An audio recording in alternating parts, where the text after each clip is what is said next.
us today. I'm really excited to introduce you to Michael Campbell and Don Gregory. And you may be wondering, if those of you who know that I'm in Somerset, and once you hear the voices of these guys, you realize they're not. So in 1997, I was taking an Amtrak across Northern America from Los Angeles to Boston on my way to moving over to England. And we stopped off in Montana, went in a little cafe to get a bite to eat. Next door was a tack shop. I had to go have a nose round.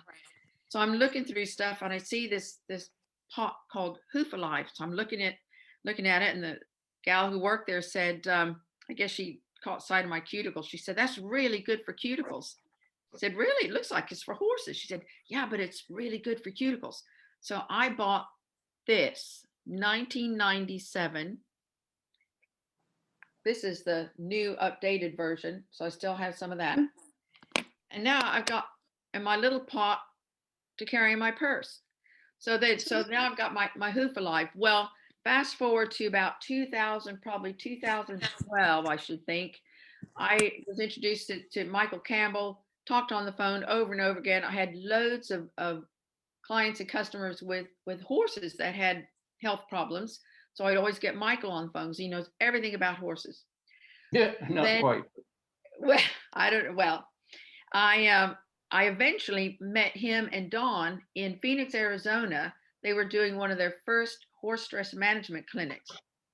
And then I found out who Don Gregory was, and I went, "Oh my gosh, Hoof Alive." So, and then now here we are, 2020. I get to interview them. So you can see why I'm so excited. So I'm going to turn over to Michael, and he is going to just introduce us to Don and some, I think, fascinating information about the world of horses. Well, Don lives in northern Wyoming, and I lived all over the country, but my mother lived in Sheridan, Wyoming, which is 30 miles north of where Don lives. And so I eventually moved up there and opened a jewelry store. I've been a jeweler all my life, and that's how I got to know Don. And then he showed me Hoof Alive, and okay, he's got this Hoof Alive, and had it in my store because I had it. But I never really realized until we got on the road how great, how unbelievable it really was. But how we got to know each other, we got involved in a product, and we saw this horse called Zamora on the West Coast in Northern California. And we saw give it a supplement, and what happened to the horse, we couldn't believe it. We thought it was a phony. So Don got in the truck. He says, "I got some customers up there in Northern California I haven't seen for a long time, some store customers. I'll drive out there. I'm going to go see this horse." So we did that.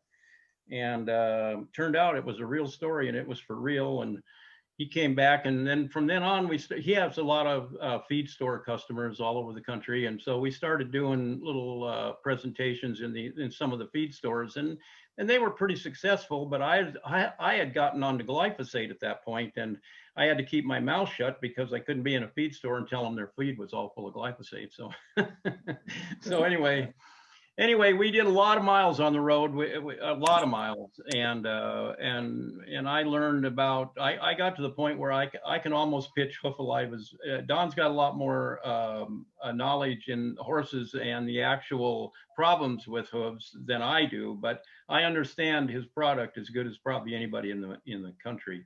That's And correct. there's a lot of great bullet points. And the one thing that always impressed me, there's always a couple words when you listen to somebody or listen to anything that grab you, that are important. And if you listen to a talk or anything, and right away, when I saw the word cohesion, that it increased cohesion by 300 to 400%, I'm like, man, what?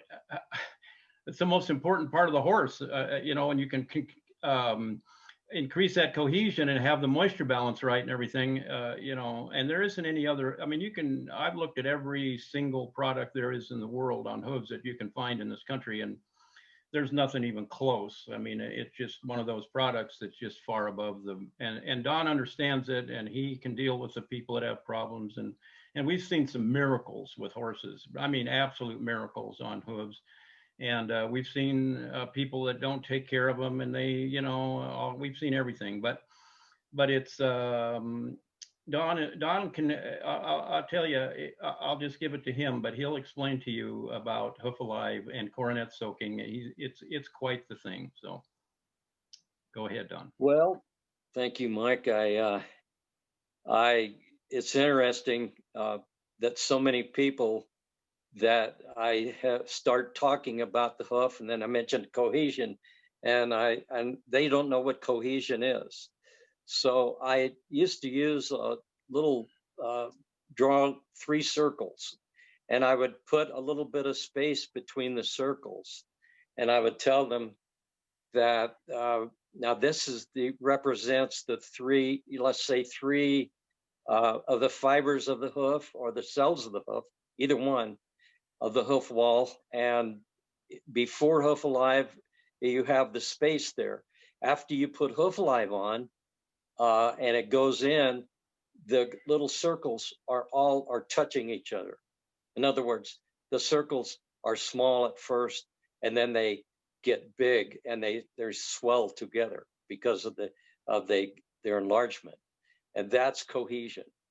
It means that it's the attraction of like particles, and in some is even attraction of unlike particles. So when you put hoof alive on, all these little cells and fibers of the hoof swell together. And it works exactly the same on the fingernail. The reason it works on the fingernail is the exact same reason that it works on a horse, is because of it increases the cohesion, and it protects it against water saturation and evaporation. So when you put hoof alive on the hoof, suddenly you solve several problems beginning almost overnight.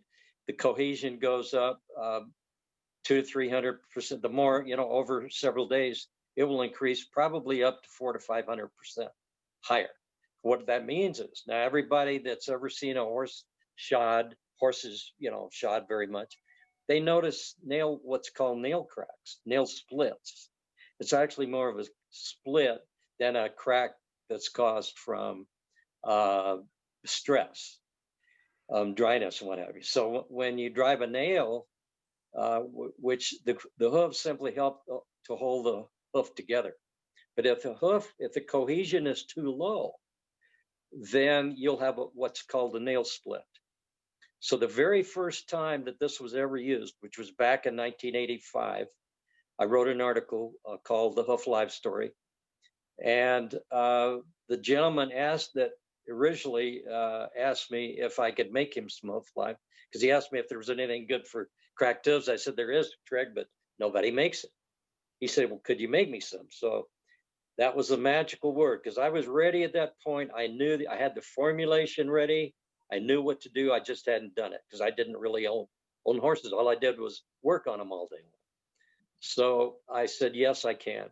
I took him the first batch of Hoof Alive, and he started using it. And a week later, he shod 7 of his horses Reset, because he was president of the Wyoming Cutting Horse Association. And he was just one of the people that I did a lot of shoeing for. And so I showed up a week later, and he came bounding almost out of his house as I pulled up towards his house. And I knew there was something different about it. He had a spring in his step and a gleam in his eye. And I rolled my window down on my truck. I said, what's going on? He said, well, I don't know if you know it or not. You've really stumbled onto something here. And I think Pat has read the article on it that I wrote. So has Mike. But the long story short, I reset 7 of his cutting horses that day, the shoes, and he had set this whole thing up.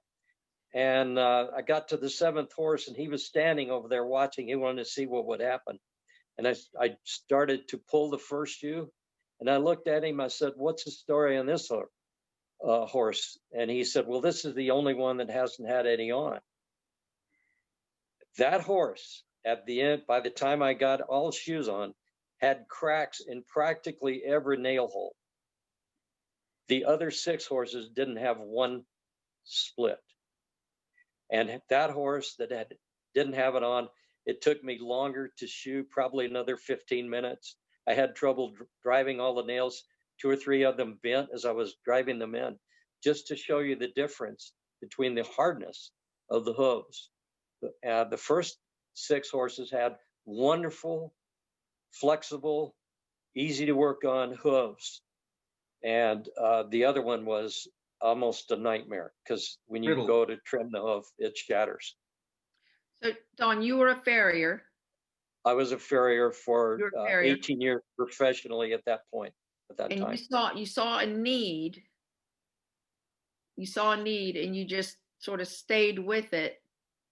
And Yes, you I need. didn't know. I saw the first, yes, I first thought, no, saw the need, but I didn't let it go.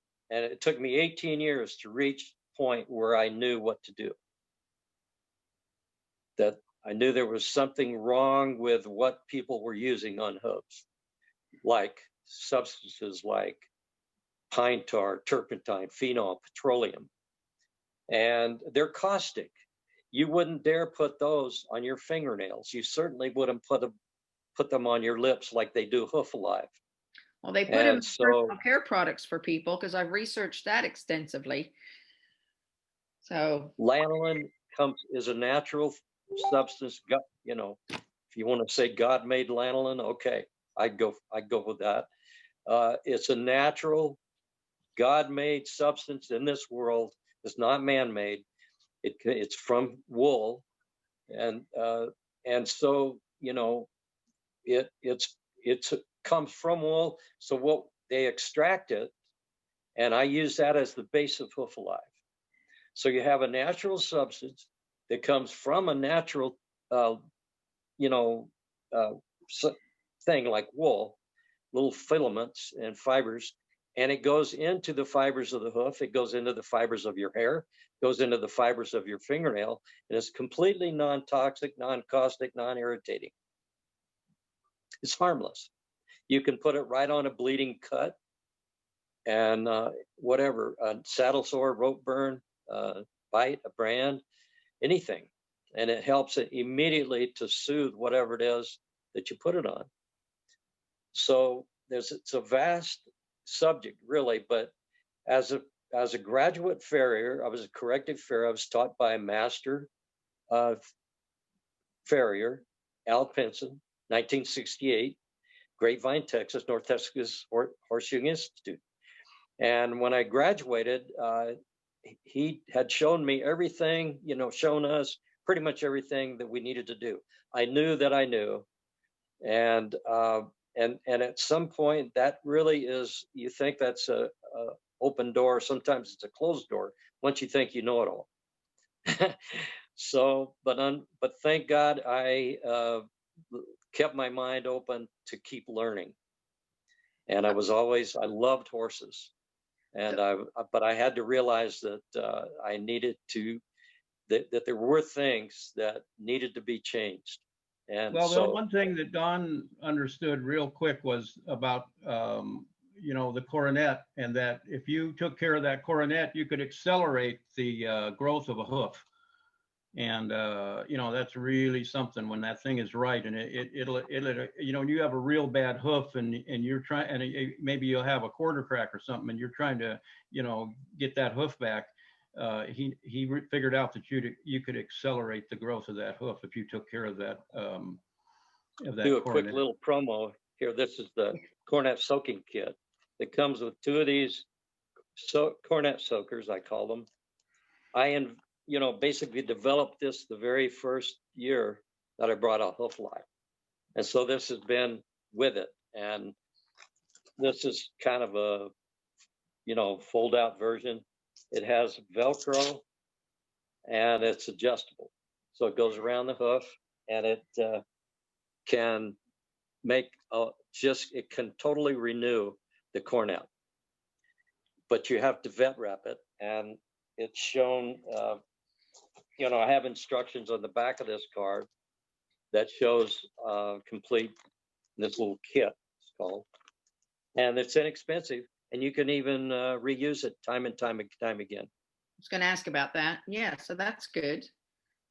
It has a plastic bag, so you can, when you get done with it, you can store it in the plastic bag. But the other thing I want to tell everybody, I want to just tell that everybody that owns a horse, and you love your horse, you want to take the best care of his hooves. To do that, number one, you need to get get Hoof Live. These are the two horse sizes here, pint and a 4-ounce.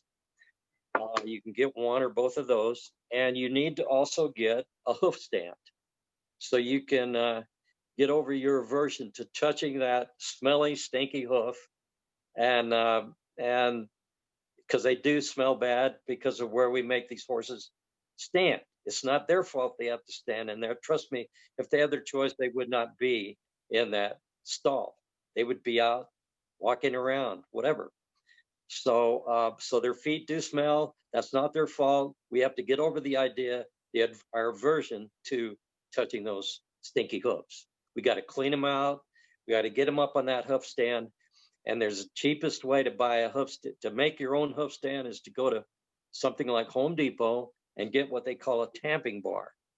And they usually they're about 5 feet tall. You need to cut it down to 18 inches usually. It's a good height. And then you can I put a little pipe cap on the top of it to kind of and you can set the hoof on there, and the horse will gladly put his hoof on there. There's videos on how to do that on the internet, on soaking the cornet. Okay, another thing I love about Hoof Alive is the one time Don had a guy over at Jackson Hole that had a 6-horse hitch, and I don't know what kind of horses they were. I guess they were, but they were all draft horses. Anyway, he was a competitor and he competed with those horses, and so he was at this big meeting, and I guess he won it. And the guy said, "Man, what do you do to those hoofs? They're polished. I mean, you must really polish those hoofs. Or what are you putting on them?" He says, "I just use Hoof Alive. If you use it steady over a year, you'll look like you've got polished hooves. It's amazing." Oh, I want to show everybody I've got a little hoof, that sawed-off hoof. Oh, here it is. Wait a minute. Well, let's just show you this picture here of a before and after. Can you see that? Now raise it up a little bit higher. Yeah. Okay, so now this hoof here is pretty drastic. Most hooves don't look like that, although I have seen them. And then this is, you want to end up with something that looks like that, but it doesn't happen overnight. But here's my shelf talker. Is that in a good position? Yeah, that's great. Okay, so the one with the two different products, Brand X, the lady used to call them, we call it now Brand X. It's a water-based product, and she used to use this. I didn't take these pictures. One of my customers and actually one of my stores, my dealers, took that, and she wanted to see the actual difference. She led the horse up. She put a coat of Brand X on one foot, a coat of Hoof Live on the other, and then she took a week later. She went and brought the same horse and stood it in the same spot and took that picture. It's a before and after, you might say, and that's just one treatment. And it would even look better than that if she had done like at least 2 treatments first week, which is what we recommend. So that's the difference. Go ahead. What sort of preventive measures would that offer? Okay. Probably a range. As far as what do you mean, rain or dryness? Just preventing the cracks and the splits, like you said. But I'm just thinking of, the horse's hoof is fairly complicated. Well, okay, it's the hoof wall itself is a bunch of fibers, and so the hoof wall, once you get the cohesion starting up, it's immediately, you will not have a nail split, for instance, after the first week when you're shoeing that horse. The horse will not. Any old crack and old splits, whatever, they'll swell shut. And what about? Remember the three circles when they. What about in conjunction with laminitis? I've heard that's used to treat a horse with laminitis. Okay, that's a wonderful thing. Now, laminitis, what Mike touched on earlier, the gal that in Northern California that had that Arab horse called Zamora had horrible laminitis. she could barely walk. They had a whole video. We need to send everybody that link so you can watch that video. It changed in 3 days. It didn't really have anything to do with Hoof Alive. It's a blood problem. Anything in the horse's system, like for instance, gentleman in Florida, in Ocala, Florida, had this high-end mare that her colts sell every year at the Keeneland sale for over $100,000. She retained a placenta, which affected her blood, and she almost immediately, within a few days, started going. She was going to go into a full-blown founder. And a founder is, it's the blood clots. What is it? Clots up inside, and the circulation pretty much almost slows way down anyway. It may not stop, but it slows way down, and it can cause a tremendous pressure on top of the third phalanx. The coffin bone is another common name for it. And it starts rotating that bone downward and can literally push it down almost sometimes through the bottom of the hoof. And that hoof, the horse, of course, is at that point lame. And so this gentleman had been, they sell this product called Protandim, and which is what the lady in Northern California, to connect the dots, had given to Zamora, and it changed her in about 3 days. She went from a horse that could barely walk, and their husband opened the gate of the pen that she was in about 100 yards from the barn. She literally ran with her tail, like Arabs do, streaming out behind her and her head up, and she would nickered about 4 times, running full speed towards. Oh, we lost you. So that was an eye-opener for me. I couldn't believe it. And so I drove to California to see that horse. And sure enough, the product had reduced the inflammation in the blood. It was a natural product. It's actually made for people, but it works on horses. It works on dogs. And so inflammation, laminitis, is a result of inflammation of the blood. And it starts inflaming the lamina. That's where the end of itis, laminitis, inflammation, comes from. And the poor lamina begin to separate. They're inflamed, and they get the blood begins to congeal inside, and you begin to see the effects of that as a farrier.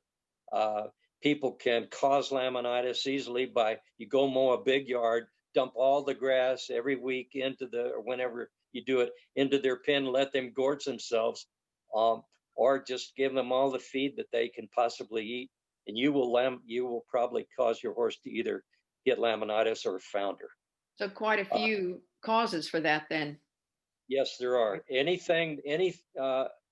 abnormal thing in the body of the horse will eventually go to almost immediately go to his hooves. So it's almost a good diagnostic tool, but it's symptomatic of something else wrong in the horse.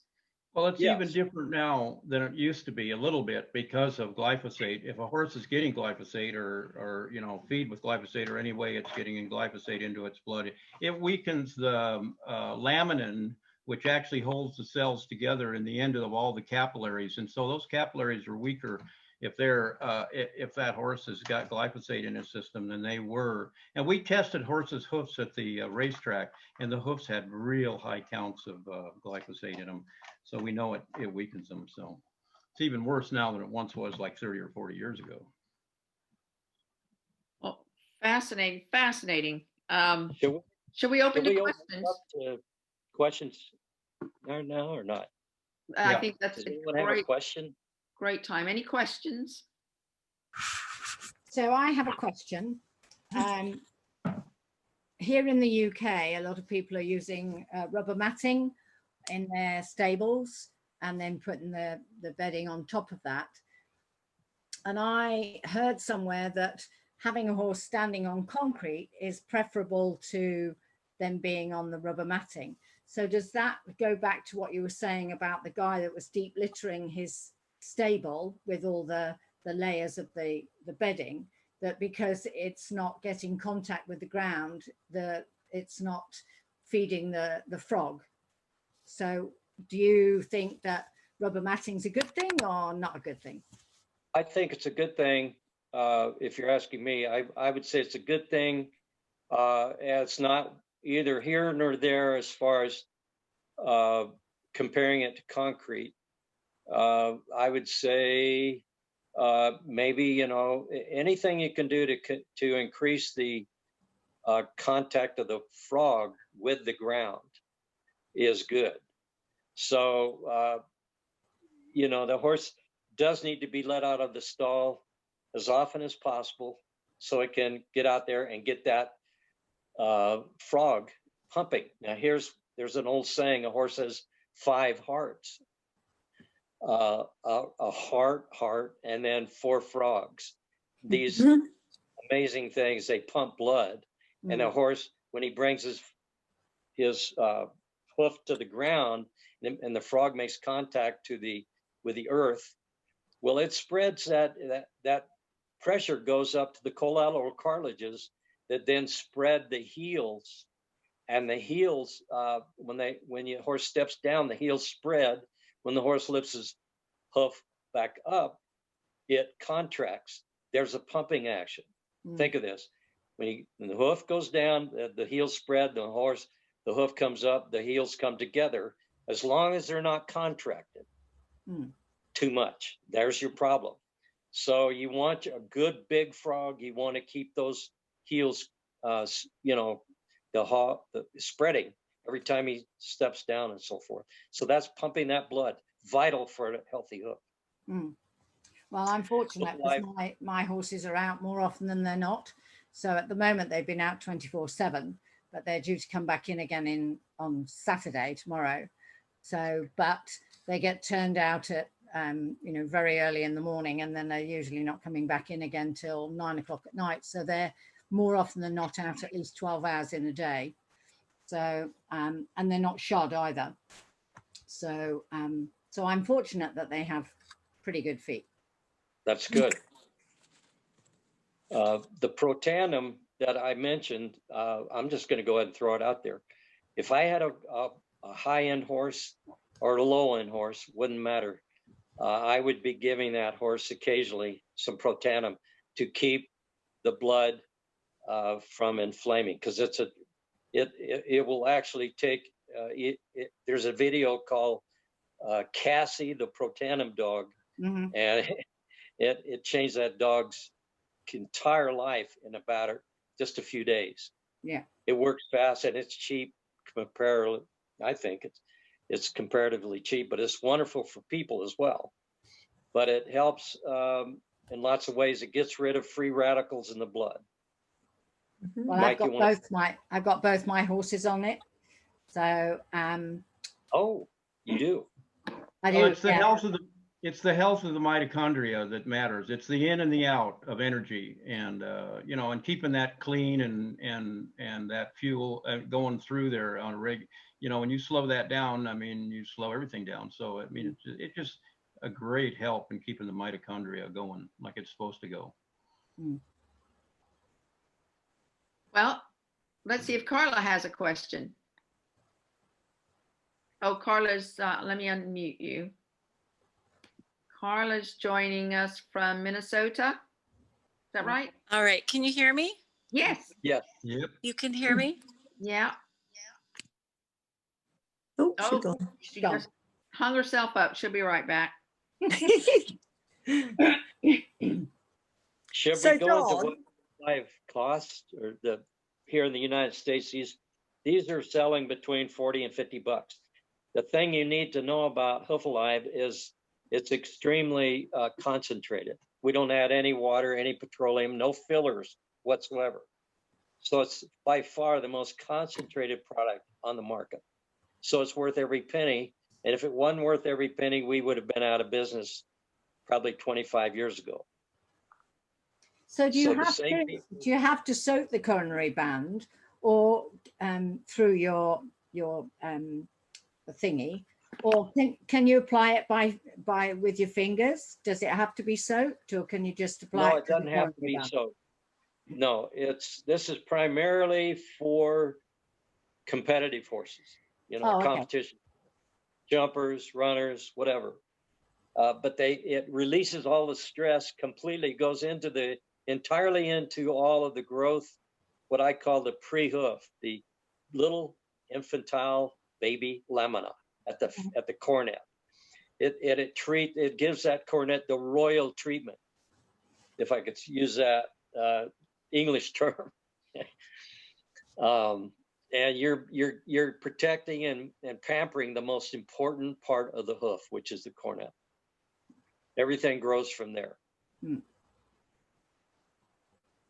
And you just have to do it usually once a month, but you will have completely stress-free hooves if you use this once a month, or if you use Hoof Alive, usually usually once or twice a week, no less. So stress is important to keep out of that hoof, right, Mike? For absolutely. Carla's back. Yep. Can you hear me? We can. Don't touch anything. Okay. So I have a question, on the Protandem, the activating the horses. I have all of mine on it. I have 8. So I keep my horses in training on 2 a day. Do you think the horses on 1 a day are benefiting somewhat? Absolutely. You don't Yeah. even need that much. You don't even need that much. Mike came up with this analogy. We used to batter back and forth and compare notes about this, how Protandem works. And Zamora, if you've seen that video, she put that horse on just a portion of one pill. I think she said is all she had left. And we were wondering how a portion of one pill could be that powerful. And Mike came up with the idea that it wakes up their system. Because the system of a horse is ready for, because he's a vegetarian. He does not eat meat. He's ready to respond to Protandem. And so Okay. sometimes, even in medicine, they have this thing called homeopathy. And, I think that's the correct That's correct. I'm saying is just a small portion of something has dramatic effect. But of Okay, course, that's you're good. doing that all along and everything. I'm not trying to discourage you from using it but it's a fantastic way to prevent laminitis. And if you prevent laminitis in a hoof, you've really done a lot. Yeah. Or in a horse, And then I have a question on as far as the amino acids. Do you think feeding, what benefits do you see in feeding amino acids, like a powder form for the hoof? I'll let Mike talk that. I'll let Mike answer that. Yeah. I think there's some benefit. I mean, the thing is, if you're feeding them anything with glyphosate in them, you're messing up the amino chain completely. I mean, it takes out gly in glyphosate is glycine, and glycine imitates the actual amino acid, and it's like taking out 4 or 5, like taking out 4 letters out of the alphabet. I mean, you change the pathway. And so, I mean, if your horse is really healthy, I don't think you gain much. If they're getting all the, if they got really good feed and hay, you're probably okay. But a little strengthening of it certainly isn't gonna. But boy, I'll tell you what, if there's glyphosate in any of that feed, it changes the amino chain unbelievably. So then it's really important. So. And there's very little feed. It's really hard. If you're feeding an outside feed, it's hard to find an outside feed without glyphosate in it. I'll tell you, it's really tough. There isn't very much. Yes, I do have a horse who has allergies to many things, and she needs on an alfalfa-based feed. So I feed her pellets. I've found Oh, would that be non-glyphosate as Well, if we well? find, yeah, if it's non-GMO, it's not genetic. I mean, most alfalfa is Roundup ready. I mean, if it's non-GMO, it's regular alfalfa. It's not Roundup ready. It should be good. That should be good, because that's what she's on. So do you think like the farms around here in northern Minnesota are using glyphosate in their fields? Is it possible to get good alfalfa? Well, if they're honest with you, they'll tell you if they are, or if they're doing, there's Roundup ready alfalfa. I would say 50% of the alfalfa or more in this country is Roundup ready. So you just about have to go find out, ask them. I mean, I spent a lot of time on the racetrack in Ruidoso. I was down there for almost a month, and those guys were feeding alfalfa, and their horses, they have this thing that they call tying up with alfalfa. And we found out if we took them off of that glyphosate alfalfa and the feed and got them on good feed, it brought them around. Horses respond almost overnight. It brought them around immediately, and they were good. I mean, sometimes when they tie up like that, it would take those guys 14 days to a month to get them back to where they could really even exercise them hardly. We had them back in 72 hours by just pulling them off the glyphosate. It was amazing. So they're sensitive. I mean, they're really sensitive. So it's important to find the right feed. It's really important, in my opinion. Can I do a little bit of to see? Can everybody see this? Well, we can't read it, but we can see it. Okay. Well, it's the cornet soaking. Let me just read it. These bullet points. It says cornet soaking with Hoof Live. It's simple. It's easy. You can do this. Here's what you can achieve. Renew and restore the infantile corium growth. Release all hoof stress in 24 to 48 hours. Establish true moisture balance. Swell most existing cracks shut. Increase cohesion 300 to 400%. Heal separations at their source, which of course is at the cornet. Show excess, again, slow excess evaporation. Stop and prevent all new cracks. Accelerate healthy new growth and maximize circulation and heel expansion. And then finally, weatherproof the hoof naturally. All of those things can be done with Hoof Alive, especially if you soak the cornet, if you need to soak it. You don't have to soak it, but it helps. So we could send that as a PDF to anyone who would like that information. Oh, yeah. We can. Any I have more questions? Please ask us some questions. Stump us. Can I ask a question? Sure. Yes. Absolutely.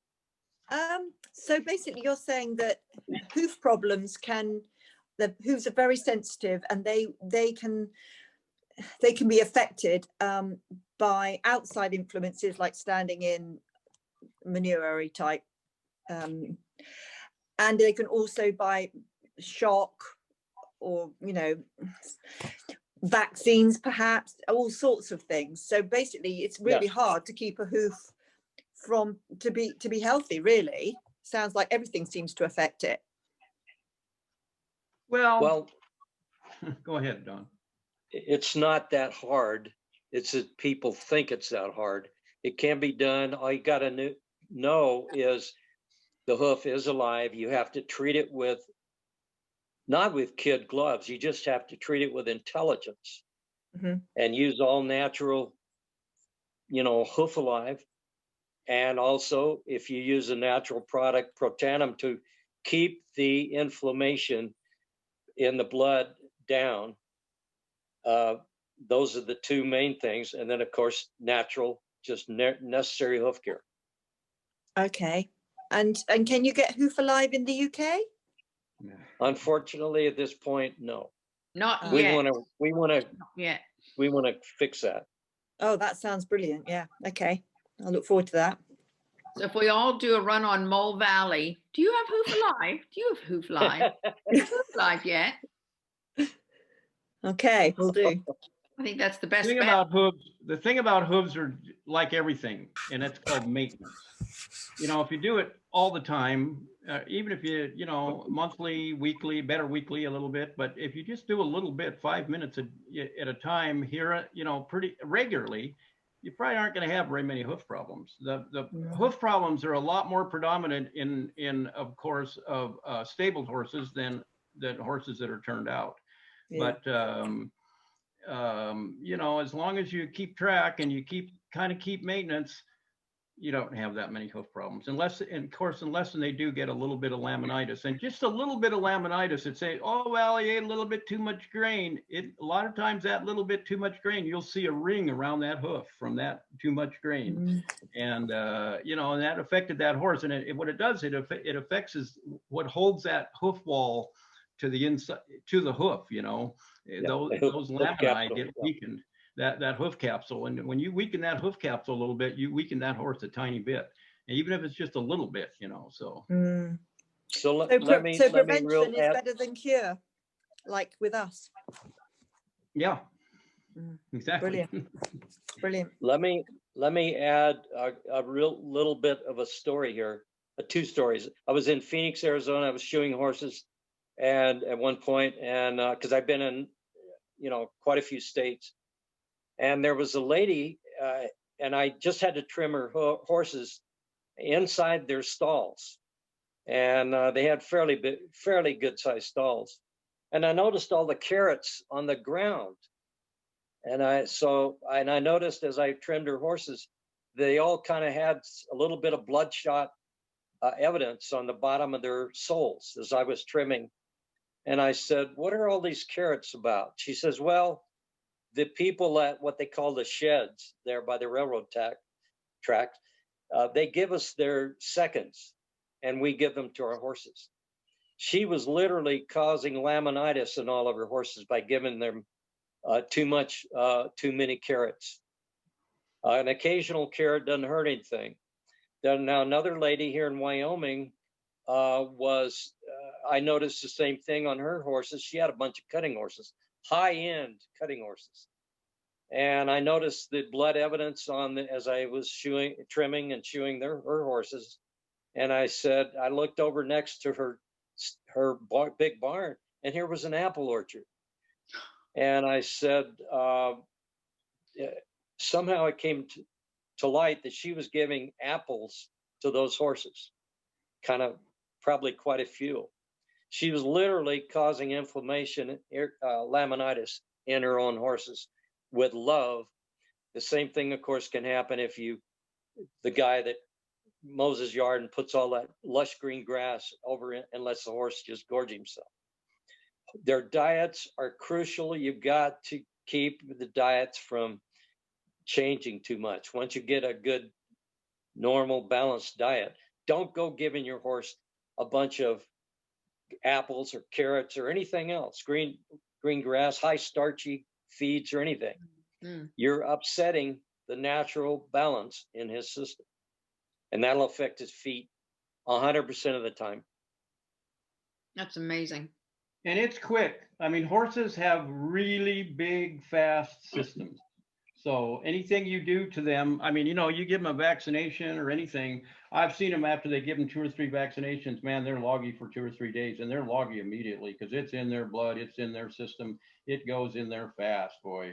And anything they do, anything you give a horse, it's in his system like now, like in seconds. And so it affects him quickly. It gets to that mitochondria real quick and slows him down. So, you know, that's the one thing you have to know about horses. So if it's caught in time, they recover quickly then.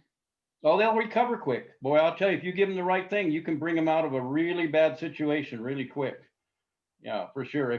Even if they're you know, pretty inflamed or whatever, if you give them exactly the right thing, boy, they'll snap right out of it.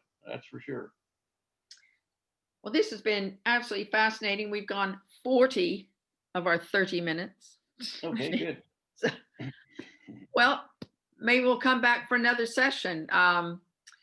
if you have any topics you'd like to have covered, just private message me and we can ask Michael and Dawn if they'd like to address that, or if you have any, friends or associates that have issues they would like them to cover.